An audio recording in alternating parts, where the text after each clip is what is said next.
Suñu Presse à la présentation, Mam Anta Diamé. Bonjour. Les quotidiens de ce samedi sont largement revenus sur les échauffourées entre les forces de l'ordre et les manifestants. Le journal Enquête titre en une vendredi de heure. Le journal Sud Quotidien annonce en une les sages invités à rappeler le droit.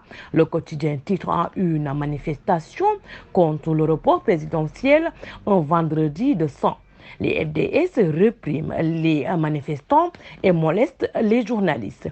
La révolte titre Walf Quotidien qui annonce un mort à Saint-Louis alors que la situation a dégénéré sur l'avenue Bourguiba de Dakar et à Castor, où les manifestants contre le report de la présidentielle ont tous saccagé sur le passage. Plusieurs véhicules, 3 au total, ont été incendiés sur la route, créant un énorme embouteillage.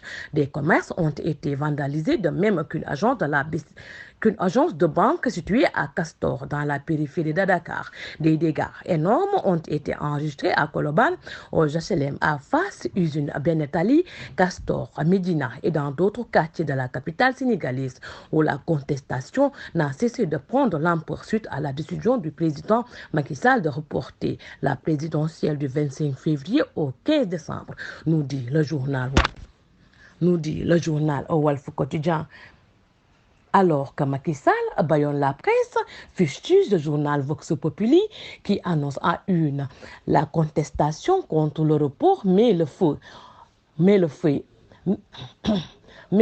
au pays. Ça sent mauvais. Titrant une journal, l'Observateur, les exigences ou les inquiétudes de la communauté internationale.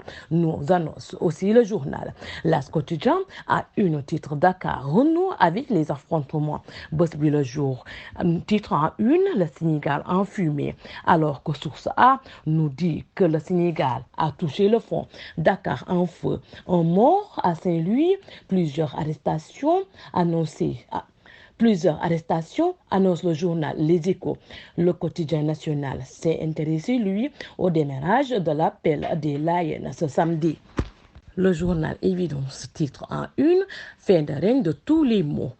Énième forfait de Macky Bougane appelle à l'union des forces vives, nous dit le journal L'Évidence. Dakar Times s'est intéressé aux propos de Stéphane Dujarric, porte-parole du secrétaire général de l'ONU. L'ONU appelle les acteurs politiques au dialogue, nous dit le journal Dakar Times.